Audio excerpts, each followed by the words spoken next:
Hello everyone, আরও একটি ভিডিওতে সবাইকে স্বাগত। আজকের আমাদের আলোচনার বিষয়বস্তু হলো হিস্টোরিক্যাল রিসার্চ। এই টপিকটি ইউজিসি নেটের পেপার ওয়ানের জন্য একটি গুরুত্বপূর্ণ টপিক এবং যাদের পেপার টু এডুকেশন সাবজেক্ট তাদের জন্য যথেষ্ট ইম্পর্টেন্ট একটি টপিক হিস্টোরিক্যাল রিসার্চ।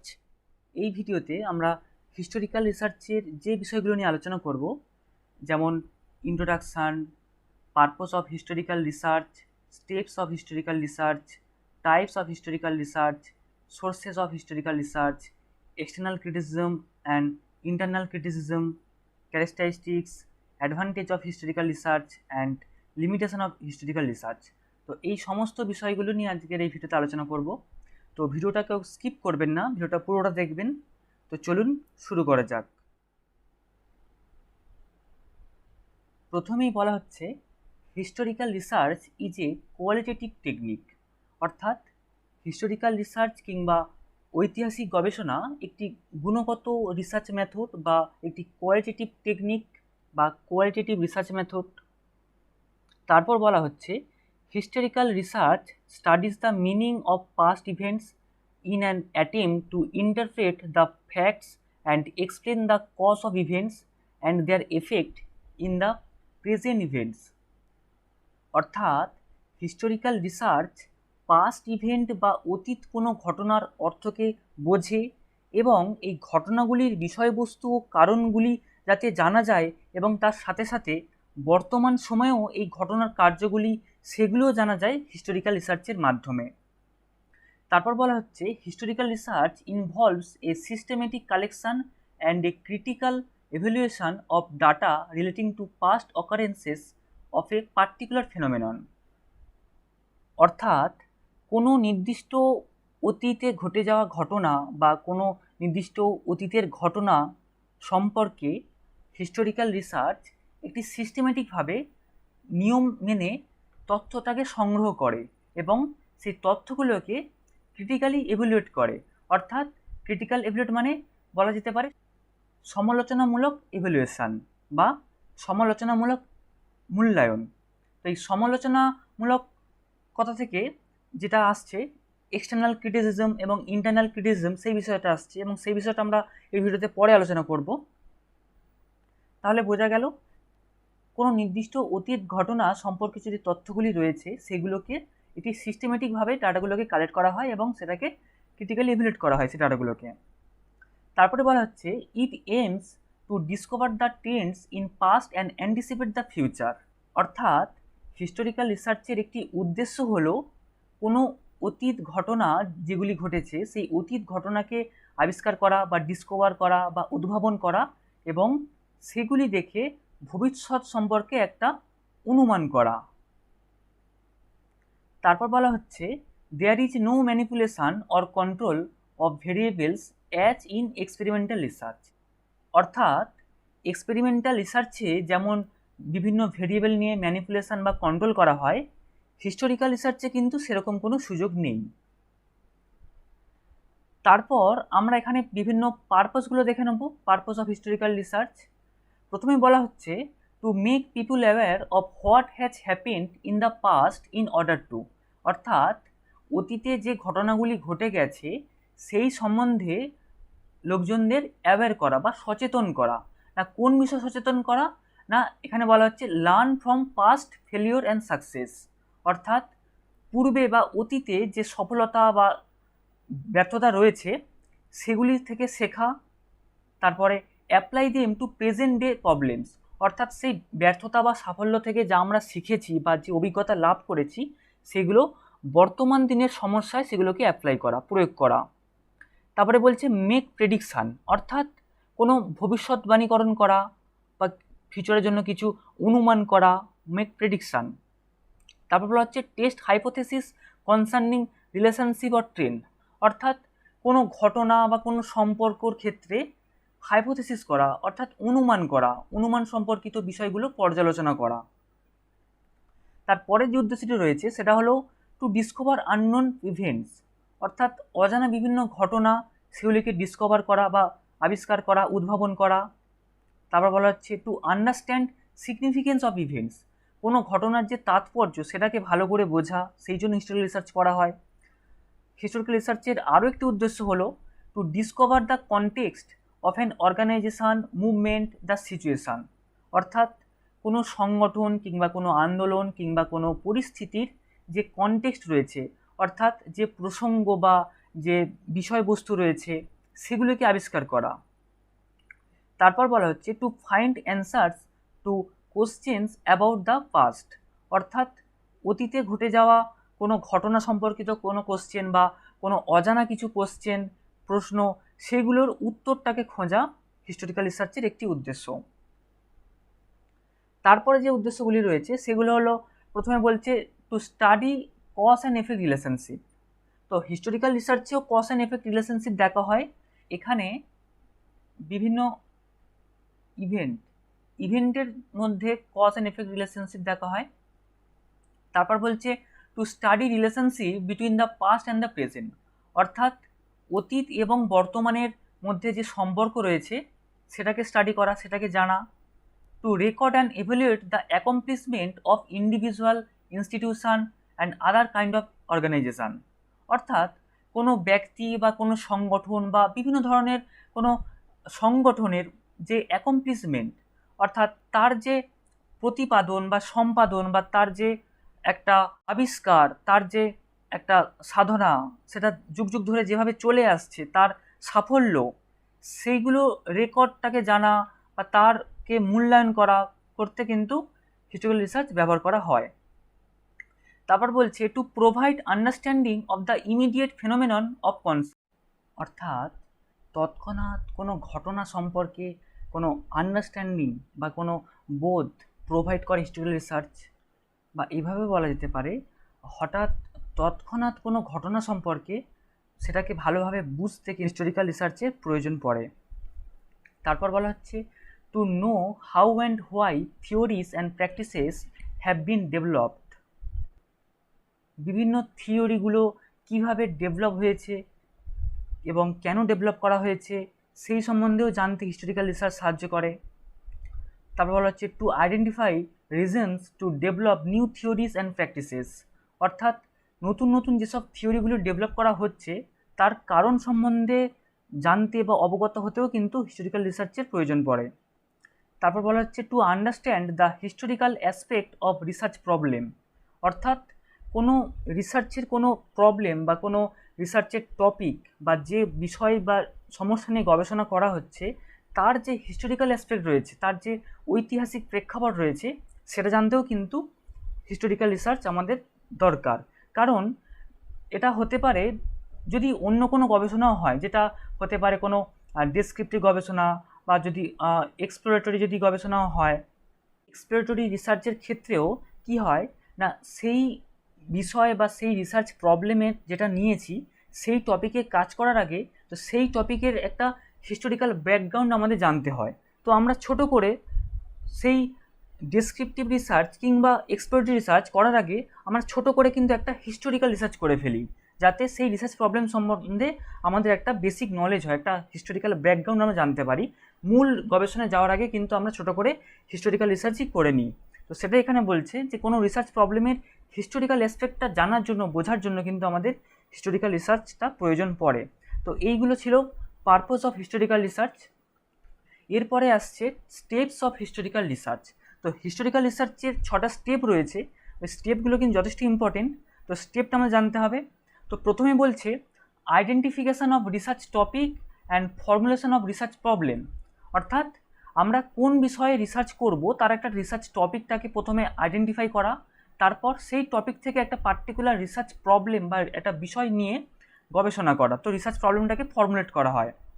দ্বিতীয় স্টেপে কি বলছে না, আমাদের সেই গবেষণা প্রসঙ্গে হাইপোথিসিস বিল্ড করা হয়, হাইপোথিসিস ফর্মুলেশন করা হয়।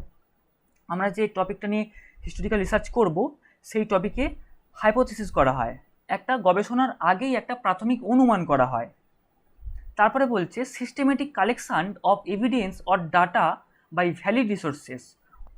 অর্থাৎ ঐতিহাসিক গবেষণা করার সময় যে সমস্ত ভ্যালিড রিসোর্সেস রয়েছে, ভ্যালিড রিসোর্সেস থেকে তথ্য বা প্রমাণপত্র একটি সিস্টেমেটিক উপায়ে কালেক্ট করা হয়, একটি নিয়মমাফিক, একটি পর্যায়ভুক্তভাবে সেই ডাটাগুলোকে কালেক্ট করা হয়। তারপরে বলছে রিগোরিয়াস ইভ্যালুয়েশন অফ হিস্টোরিক্যাল সোর্সেস, অর্থাৎ খুবই ভালোভাবে যথাযথভাবে যে হিস্টোরিক্যাল সোর্সেসগুলো আমরা সংগ্রহ করেছি সেটাকে খুব ভালোভাবে যথাযথভাবে কিন্তু মূল্যায়ন করা হয়, ইভ্যালুয়েট করা হয়। তো এটাকে কিন্তু বেসিক্যালি ডাটা অ্যানালাইসিসও বলা যেতে পারে, ঠিক আছে। তো সেই ডাটাটা আমরা যে সংগ্রহ করলাম, যে সোর্সেস বা ডাটাটা বা এভিডেন্সটা, সেই এভিডেন্সটাকে খুব যথাযথভাবে মূল্যায়ন করা হয় বা অ্যানালাইসিস করা হয়। তারপরে যেটা হচ্ছে টেস্টিং হাইপোথেসিস, অর্থাৎ আমরা এই যে সেকেন্ড স্টেজে যে হাইপোথেসিস বিল্ড করেছিলাম বা ফর্মুলেট করেছিলাম, সেই হাইপোথেসিসগুলো কতটা সঠিক কতটা বেঠিক এখানে কিন্তু টেস্ট করা হয় হাইপোথেসিসগুলো। এবং ফাইনালি কি করা হয় না, description of result and conclusion, অর্থাৎ ফাইনালি সমস্ত তথ্যগুলোকে ভালো করে ইভ্যালুয়েট করার পরে কিন্তু তারপরে ফাইনালি একটা রিপোর্ট বানানো হয়, কনক্লুশন রেজাল্ট বানিয়ে একটা ফাইনাল রিপোর্ট বানানো হয়। তো এই গেল 6টা স্টেপ। এরপরে আসছে টাইপস অফ হিস্টোরিক্যাল রিসার্চ। তো এখানে হিলওয়ে 1964 সালে 6টা টাইপের কথা বলেছেন। এগুলি মূলত হিস্টোরিক্যাল রিসার্চের টাইপস। যেমন প্রথমেই বলা হচ্ছে বায়োগ্রাফিক্যাল রিসার্চ, দ্বিতীয় বলা হচ্ছে histories and institutions and organisations, তৃতীয় বলা হচ্ছে the investigation of sources and influences, তারপর বলা হচ্ছে editing and translating historical documents, studying the history of ideas, compiling bibliographies. তো এই যে 6টা হচ্ছে এটাই কিন্তু মূলত হিস্টোরিক্যাল রিসার্চের মূল টাইপস। এছাড়াও আরও বিভিন্ন রিসার্চের টাইপস রয়েছে, যেমন লিগাল রিসার্চ, এগুলো একটি হিস্টোরিক্যাল রিসার্চের টাইপস। যাই হোক, এগুলো কিন্তু বেসিক্যালি 6টা মনে রাখতে হবে। এই মূলত মেন 6টা টাইপস হচ্ছে এইগুলো। তারপরে যেটা আসছে সবচেয়ে ইম্পর্টেন্ট একটি বিষয়, সেটা হলো সোর্সেস অফ হিস্টোরিক্যাল রিসার্চ।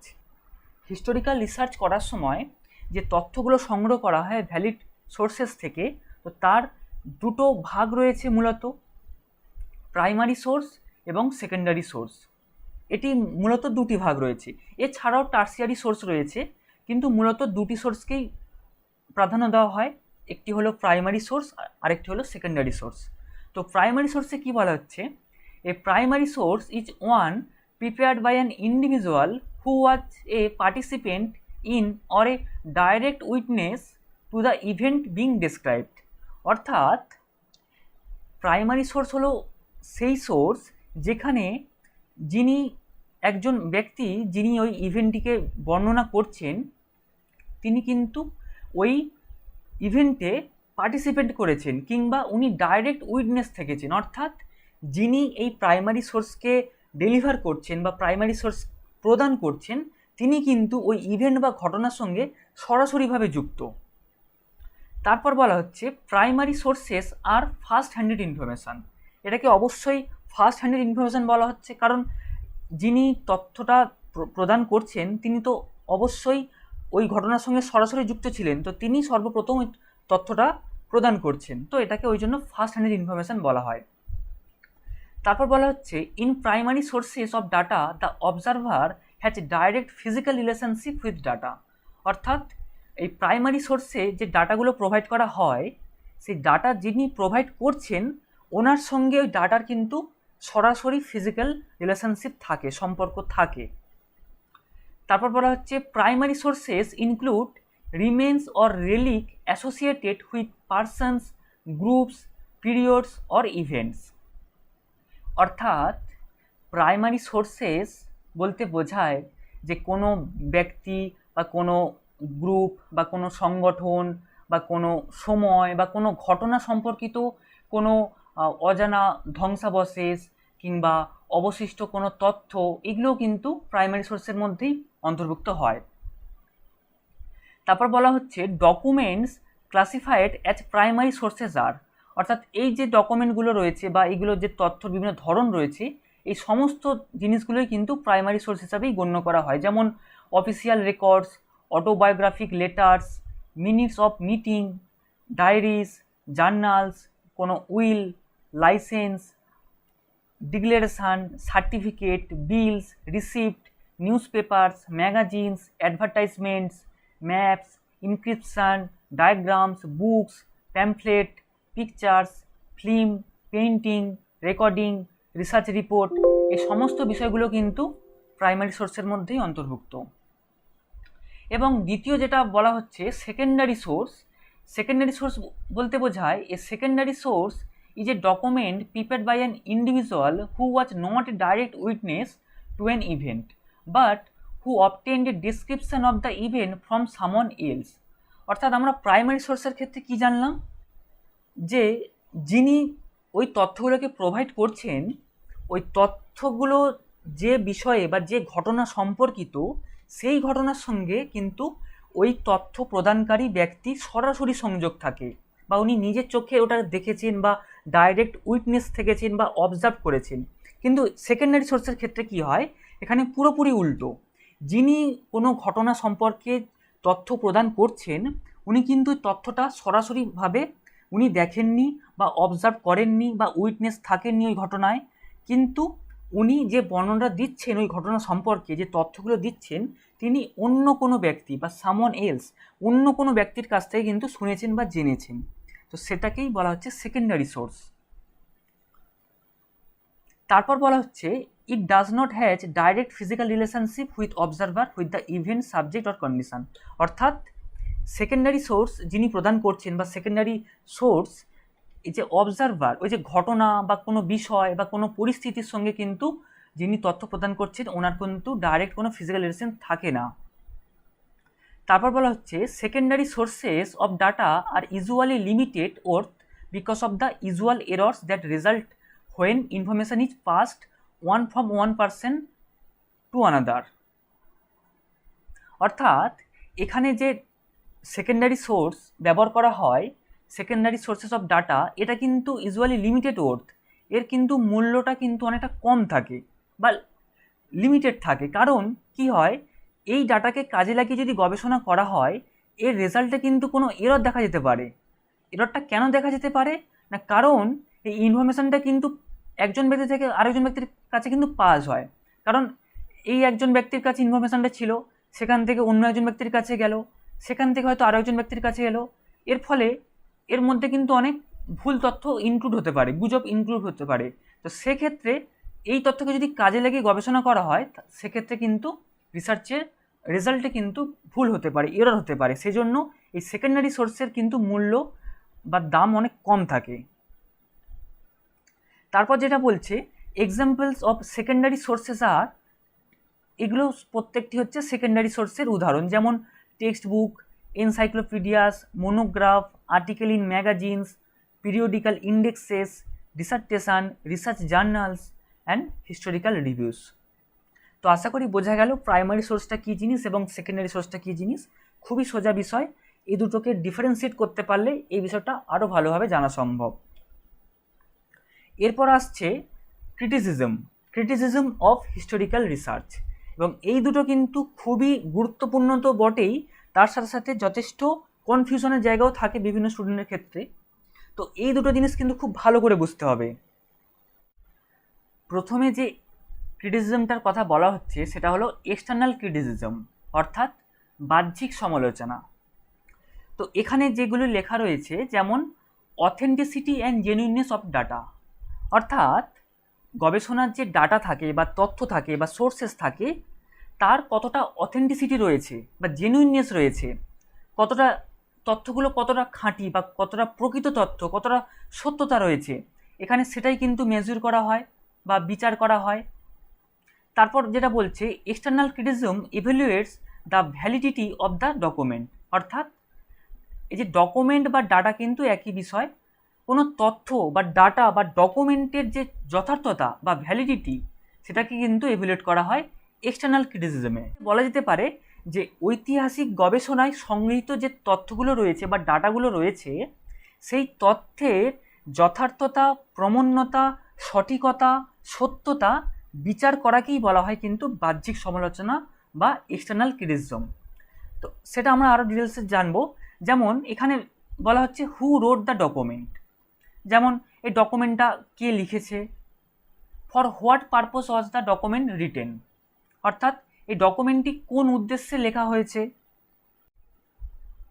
তারপর বলা হচ্ছে when was the document written, এই ডকুমেন্টটি কখন লেখা হয়েছে, তারপর কোথায় লেখা হয়েছে এবং কোন কন্ডিশানে, কোন পরিস্থিতিতে এটা লেখা হয়েছে।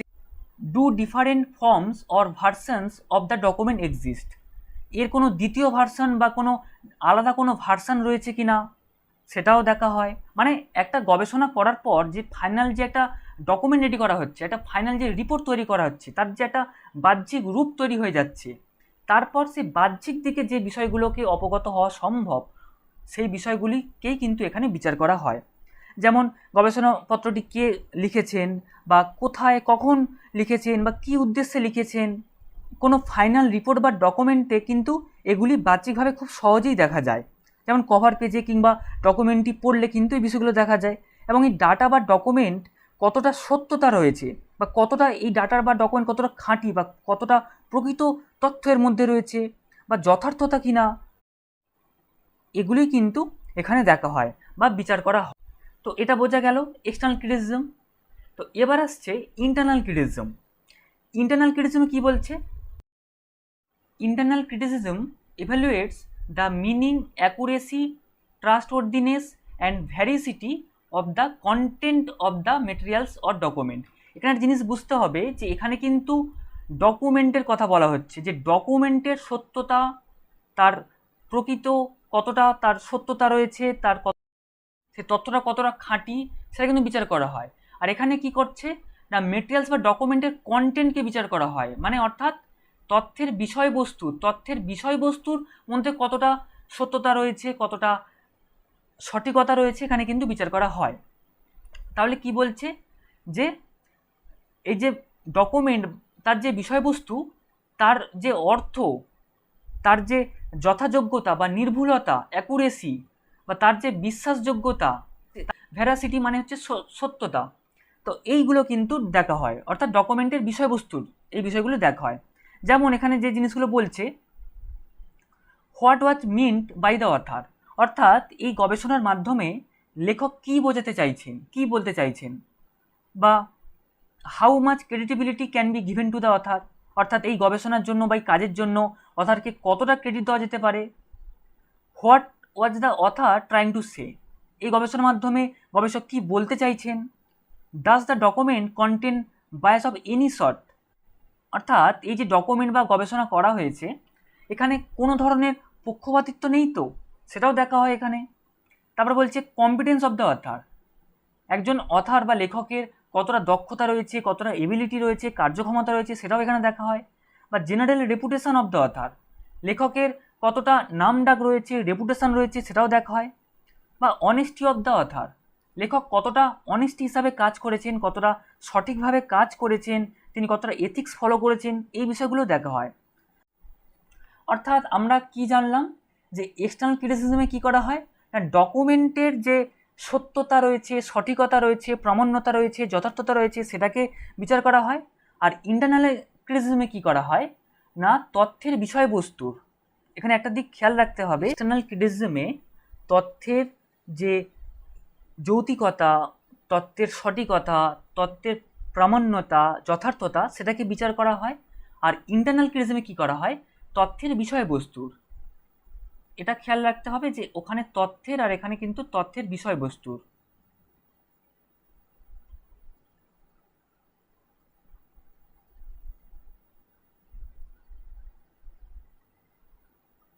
এখানে তথ্যের বিষয়বস্তুর সঠিকতা, যৌক্তিকতা, নির্ভরযোগ্যতা, প্রামাণ্যতা, সত্যতা এখানে বিচার করা হয়। তো আরও সহজভাবে যদি বলা যায় যে এক্সটার্নাল কথার অর্থ হলো বাহ্যিক। তো আমরা বাহ্যিক মানে কি বুঝছি, যে এটা একটা আউটার পার্ট, ঠিক আছে। তো এই বাহ্যিকভাবে ডাটাগুলিকে বিচার করা, যেমন এই যে আউট থেকে কথাটা কি আসছে, আউটকাম, একটা গবেষণার যে রেজাল্ট বা আউটকাম বা ফাইন্ডিংস বা যে একটি ফাইনাল রিপোর্ট বানানো হয়, সেই আউটকাম বা রেজাল্টকেই বাহ্যিকভাবে এখানে এভ্যালুয়েট করা হয় এক্সটার্নাল ক্রিটিসিজমে। কিন্তু অপরদিকে এই রেজাল্ট বা আউটকাম কিভাবে তৈরি হচ্ছে সেই বিষয়ে কিন্তু এখানে বিচার করা হয়। যেমন গবেষক কীভাবে সম্পূর্ণ কাজটা করেছেন, মানে এখানে কিন্তু ইন্টারনাল পার্টগুলো দেখা হয়, টোটাল প্রসেসটা কীভাবে গবেষণাটা তৈরি হয়েছে, টোটাল প্রসেসটা এখানে দেখা হয়। যেমন গবেষক কীভাবে সম্পূর্ণ কাজটি করেছেন, রিসার্চের অভ্যন্তরীণ প্রসেসটা কেমন।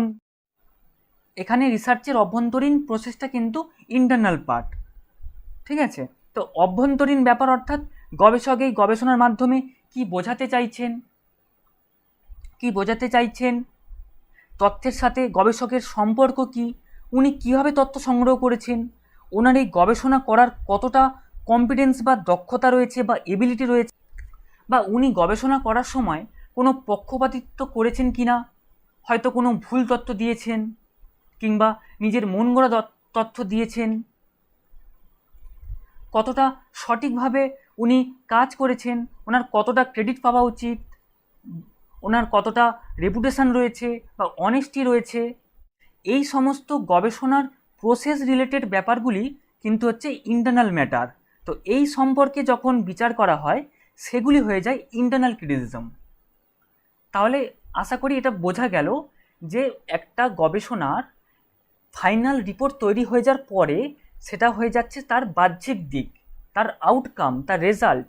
তো সেই তার আউটার পার্ট, তার বাহ্যিক দিকগুলো নিয়ে যখন তাকে সমালোচনা করা হয় বা বিচার করা হয়, সেটার মধ্যে কতটা সঠিকতা রয়েছে, যথার্থতা রয়েছে, সেটা হয়ে যাচ্ছে এক্সটার্নাল ক্রিটিসিজম। আর যখন গবেষণার বাহ্যিক বিষয় বাদ দিয়ে তার গবেষণার যে প্রসেস, কীভাবে এই রেজাল্টটা বেরিয়ে এলো, সেই যে গবেষক গবেষণাটা কীভাবে করেছেন, সেই যে অভ্যন্তরীণ যে ব্যাপারগুলি রয়েছে, সেই অভ্যন্তরীণ ব্যাপার বা তথ্যের যে বিষয়বস্তু রয়েছে, তথ্যের বিষয়বস্তুর যখন সঠিকতা, প্রামাণ্যতা, নির্ভুলতা বিচার করা হয়, সেটা হয়ে যাচ্ছে ইন্টারনাল ক্রিটিসিজম। আশা করি এই জিনিসটা যথেষ্ট ক্লিয়ার হয়েছে। এরপর আসছে ক্যারেক্টারিস্টিক্স। প্রথমেই বলছে মোস্টলি কোয়ালিটেটিভ ইন নেচার, অর্থাৎ হিস্টোরিক্যাল রিসার্চ কিন্তু মূলত একটি কোয়ালিটেটিভ রিসার্চ মেথড। যদিও হিস্টোরিক্যাল রিসার্চকে কোয়ালিটেটিভ এবং কোয়ান্টিটিভ দুক্ষেত্রেই বা দুভাবেই করা সম্ভব, কিন্তু হিস্টোরিক্যাল রিসার্চকে মূলত কোয়ালিটেটিভ হিসাবেই গণ্য করা হয়। তারপরে বলা হচ্ছে historical research focuses on careful study and analysis of data about past event, অর্থাৎ অতীত বিভিন্ন ঘটনা সম্পর্কে কিন্তু এখানে কেয়ারফুলভাবে স্টাডি করা হয় এবং সেই স্টাডি সংক্রান্ত সেই ডাটাগুলোকে কিন্তু এখানে সঠিকভাবে অ্যানালাইসিস করা হয় এবং এই ক্ষেত্রেই কিন্তু হিস্টোরিক্যাল রিসার্চ ফোকাস করে। তারপর বলা হচ্ছে historical research is a critical investigation of events, their development, experience of the past, a careful weighing of evidence of the validity of information of the past and interpretation of the evidence. অর্থাৎ ঐতিহাসিক গবেষণা হলো অতীতের কোনো ঘটনা নিয়ে critically বা সমালোচনামূলকভাবে সেগুলিকে তদন্ত করা বা ইনভেস্টিগেট করা, অতীতের অভিজ্ঞতাকে জানা এবং অতীত ঘটনার তথ্যগুলি কতটা যথার্থ তার প্রামাণ্যতা ভালো করে বিচার করা বা ব্যাখ্যা করা। তারপর বলা হচ্ছে the purpose of historical research is to gain A clear understanding of the impact of the past on the present and future events related to the life process, অর্থাৎ জীবন প্রক্রিয়ার সাথে সম্পর্কিত বিভিন্ন অতীতের ঘটনাগুলির বর্তমান ও ভবিষ্যৎ জীবনে কী তার প্রভাব, সেগুলিকে ভালো করে বোঝা হিস্টোরিক্যাল রিসার্চের একটা উদ্দেশ্য। তারপর বলা হচ্ছে ইট involves detailed analysis of what has been written or done and is use to describe, explain or interpret this events, অর্থাৎ হিস্টোরিক্যাল রিসার্চে এই অতীত ঘটনাগুলি সম্পর্কে কি লেখা হয়েছে বা করা হয়েছে তা বিস্তারিতভাবে বিশ্লেষণ করা হয় এবং এই ঘটনাগুলিকে ভালো করে ব্যাখ্যা করার জন্য হিস্টোরিক্যাল রিসার্চ ব্যবহৃত করা হয়। তারপর বলা হচ্ছে historical research involves the review of written materials but many include oral documentation as well, অর্থাৎ হিস্টোরিক্যাল রিসার্চ ডাটা বা ডকুমেন্ট বা এভিডেন্স বা প্রমাণপত্রগুলি সাধারণত লিখিতভাবে থাকে বা ব্যবহার করা হয়, কিন্তু তার সাথে সাথে মৌখিক ডকুমেন্টও কিন্তু হিস্টোরিক্যাল রিসার্চে যুক্ত থাকে। সেটাই বলা হচ্ছে। তারপর বলা হচ্ছে the result of historical research studies contribute to A clear understanding of past, present or future events. অর্থাৎ ঐতিহাসিক গবেষণার ফলাফল অতীত, বর্তমান ও ভবিষ্যতের ঘটনাগুলিকে খুব ভালোভাবে ও বা স্পষ্টভাবে বোঝার জন্য অবদান রাখে বা বুঝতে সাহায্য করে। তো এই ছিল ক্যারেক্টারিস্টিক্স। এরপর আমরা দেখে নেব অ্যাডভান্টেজেস অফ হিস্টোরিক্যাল রিসার্চ। প্রথমেই বলা হচ্ছে analysis of historical data may help explain current and future events within the context of experience of the past. অর্থাৎ এই হিস্টোরিক্যাল ডাটা বা হিস্টোরিক্যাল রিসার্চে যদি আমরা করি বা হিস্টোরিক্যাল ডাটাগুলোকে যদি আমরা ভালো করে বিশ্লেষণ করি, অ্যানালাইসিস করি, সেক্ষেত্রে কি করা সম্ভব না অতীতে যে ঘটনাগুলি ঘটে গেছে বা অতীতের যে বিভিন্ন অভিজ্ঞতা, সেই অভিজ্ঞতার যে পার্সপেক্টিভ বা কনটেক্সট বা বিষয়বস্তু বা প্রসঙ্গ, সেইগুলিকে আমার ভালোভাবে কাজে লাগিয়ে এই বর্তমান সময় এবং ফিউচার ঘটনা সম্পর্কে কিন্তু ভালোভাবে ব্যাখ্যা পাওয়া সম্ভব। এটা অবশ্যই একটি সুবিধা। তারপর বলা হচ্ছে can make use of more categories of evidence than most other methods with the exception of case studies and ethnographic studies. অর্থাৎ কেস স্টাডিজ এবং এথনোগ্রাফিক স্টাডিজ এই দুটো রিসার্চ মেথডকে বাদ দিলে বাদ বাকি সমস্ত রিসার্চ মেথডের তুলনায় হিস্টোরিক্যাল রিসার্চ মেথডে কিন্তু বেশি ক্যাটাগরির, অনেক ধরনের ক্যাটাগরির এভিডেন্স কিন্তু পাওয়া সম্ভব। তারপর যে অ্যাডভান্টেজটার কথা বলা হচ্ছে the researcher is not involved in the situation that is studied. অর্থাৎ যে ঘটনা বা যে পরিস্থিতি নিয়ে কাজ করা হচ্ছে, যে পরিস্থিতির ওপর স্টাডি করা হচ্ছে, সেই পরিস্থিতির সঙ্গে কিন্তু রিসার্চার ফিজিক্যালি ইনভলভ কিন্তু থাকে না। এটা একটা সুবিধা। তারপর বলা হচ্ছে the researcher do not interact with the subjects of the study.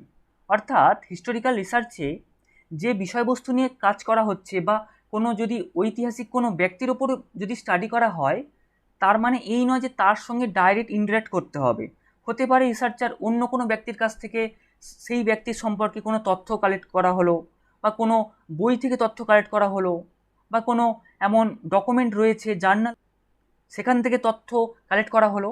তো অর্থাৎ এখানে বলা হচ্ছে যে যে বিষয় নিয়ে কাজ করা হচ্ছে সেই বিষয়ের সঙ্গে কিন্তু সরাসরি রিসার্চের ইন্টারাক্ট না করলেও চলে বা ইন্টারাক্ট করা হয় না এখানে। তারপর বলা হচ্ছে historical method is much more synthetic and eclectic in its approach than other research method. অর্থাৎ হিস্টোরিক্যাল রিসার্চ মেথড কিন্তু অন্যান্য রিসার্চ মেথডের তুলনায় অনেক বেশি কৃত্রিম এবং সমন্বয়ী প্রকৃতির। তারপর বলা হচ্ছে make use of different kinds of evidence.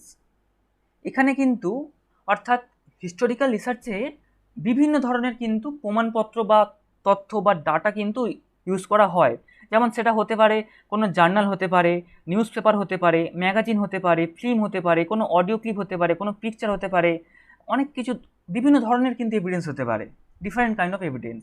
তো এটা অবশ্যই একটি বড় সুবিধা।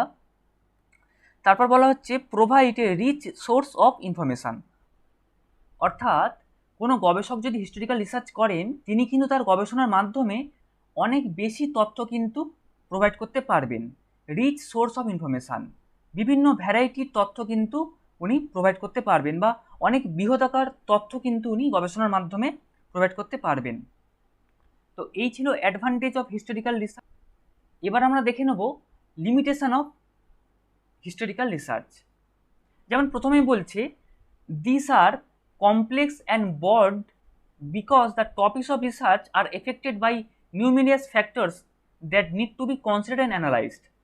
এখানে বলা হচ্ছে যে হিস্টোরিক্যাল রিসার্চ কিন্তু যথেষ্ট জটিল এবং খুবই একটি বৃহদাকার একটি টপিক নিয়ে কাজ করা হয় এবং বিভিন্ন ধরনের বিষয় থাকে যেগুলো এগুলোকে এফেক্ট করে, যেগুলি রিসার্চকে এফেক্ট করে। যেমন পার্টিকুলার যদি আমরা কোনো একটা বিষয় নিয়ে যদি কাজ করি, তার রিলেটেড কিন্তু আরও অনেক বিষয় থাকতে পারে যেগুলো কিন্তু ওই স্টাডিতে কিন্তু এফেক্ট করে। তো আমাদের সমস্ত বিষয় কিন্তু আমাদের খেয়াল রাখতে হয়, কনসিডার করতে হয়। তারপর যেটা বলছে historical data is incomplete and vulnerable to time, documents can be destroyed by wars or over time. এখানের যে হিস্টোরিক্যাল যে ডাটাগুলি থাকে সেগুলো কিন্তু কোনো কারণে কিন্তু নষ্টও হয়ে যেতে পারে, কোনো কারণে কিন্তু সেটা নষ্ট হয়ে যেতে পারে বা ধ্বংস হয়ে যেতে পারে বা হারিয়ে যেতে পারে, এটা অবশ্যই একটু অসুবিধা। তারপর বলা হচ্ছে can not ensure representativeness of the sample. তো হিস্টোরিক্যাল রিসার্চে কী হয়, বেশ কিছু ক্ষেত্রে আমাদের তো প্রাইমারি সোর্স থাকে না, সেক্ষেত্রে আমাদের সেকেন্ডারি সোর্স ব্যবহার করতে হয়। তো সেকেন্ডারি সোর্সের ক্ষেত্রে কী হয়, মানে একটা তথ্য এক জায়গা থেকে আরেক জায়গায় যায়, আরেকটা তথ্য একটা মানুষ থেকে আরেকটা মানুষের কাছে যায়। তো এর ফলে কিন্তু সেই তথ্যের যে আসল কে রিপ্রেজেন্টেটর বা সেই তথ্যটা কে প্রোভাইড করছে সেটা কিন্তু ভালো করে বোঝা যায় না, সেটা কিন্তু ভালো করে এনশিওর করা সম্ভব নয়। তো এটা একটি অসুবিধা। তারপর বলা হচ্ছে historical research data is subject to external criticism and internal criticism. তো আমরা যেটা আগেই আলোচনা করলাম যে external criticism, verification of genuineness or validity of the source, and internal criticism exploring the meaning of the content of the source. তো এটা অবশ্যই একটি অসুবিধা বা একটা খারাপ দিক, কারণ হিস্টোরিক্যাল রিসার্চ ডাটা যেহেতু প্রাইমারি সোর্সের সাথে সাথে সেকেন্ডারি সোর্সও এখানে ইউজ করা হয়, সেক্ষেত্রে সেই ডাটাগুলির কিন্তু ক্রিটিসিজম করা হয়, তাকে সমালোচনা করা হয়, এক্সটার্নাল সমালোচনাও করা হয় এবং ইন্টারনাল ক্রিটিসিজমও করা হয়। তো এটা একটি লিমিটেশান।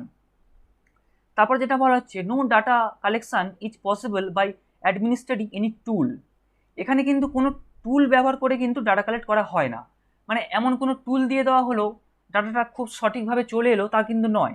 আমরা যে বিষয়বস্তু নিয়ে কাজ করছি সেই বিষয়বস্তু সম্পর্কে খুব ভালোভাবে স্টাডি করতে হয়। সমস্ত ডাটা, সমস্ত ডকুমেন্ট কিন্তু একদম ভ্যালিড সোর্স থেকে কিন্তু খুব ভালোভাবে কালেক্ট করতে হয়।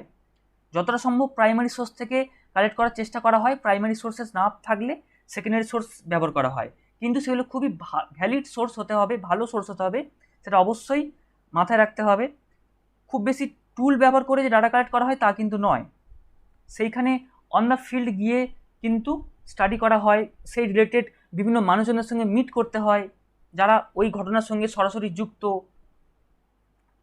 তো এখানে কিন্তু টুলের ব্যবহার কিন্তু সেরকমভাবে প্রচলিত নয়, তো এটার লিমিটেশান।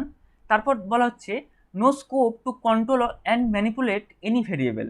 অর্থাৎ এখানে কিন্তু কোনো ভেরিয়েবলকে কন্ট্রোল বা ম্যানিপুলেট করা কিন্তু সম্ভব নয়, কারণ একটা ঘটনা নিয়ে কাজ করা হচ্ছে বা অতীতে ঘটে গেছে এমন কোনো ঘটনা, তাকে তো আর কন্ট্রোল করা সম্ভব নয় যেটা অলরেডি ঘটে গেছে। সেক্ষেত্রে এখানে কোনো ভেরিয়েবলকে ম্যানিপুলেট বা কন্ট্রোল করা সম্ভব নয়।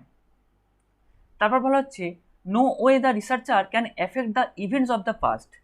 তো আগের সেন্টেন্সে যেটা বললাম ঠিক সেটাই, এখানে পাস্টে বা অতীতে যে ঘটনাটা ঘটে গেছে তাকে কিন্তু রিসার্চার আর কোনোভাবে প্রভাবিত করতে পারবে না, কারণ উনি ওই ঘটনা নিয়ে স্টাডি করতে পারবেন কিন্তু ওই ঘটনাকে কোনোভাবে বদলে দিতে পারবেন না। ওই ঘটনার যা কাহিনী বা ওই ঘটনা যেভাবে ঘটেছে সেই ঘটনার কিছু তথ্য উনি প্রোভাইড করতে পারবেন ঠিক বেঠিক, কিন্তু ওই ঘটনাকে কিন্তু বদলাতে পারবেন না বা কোনোভাবে প্রভাবিত করতে পারবেন না। তো এই ছিল লিমিটেশান। তো এখানেই এই ভিডিওটা শেষ হলো। হিস্টোরিক্যাল রিসার্চের আমরা সমস্ত বিষয়গুলো ভালো করে জানলাম, আশা করি এই ভিডিওটা সবার ভালো লাগবে। তো এই ভিডিওটি যদি আপনাদের ভালো লেগে থাকে তাহলে ভিডিওটি অবশ্যই লাইক করবেন, বন্ধুদের সঙ্গে শেয়ার করবেন, এবং এই চ্যানেলে যদি আপনি নতুন হয়ে থাকেন তাহলে চ্যানেলটি অবশ্যই সাবস্ক্রাইব করবেন। আবার দেখা হবে পরবর্তী ভিডিওতে।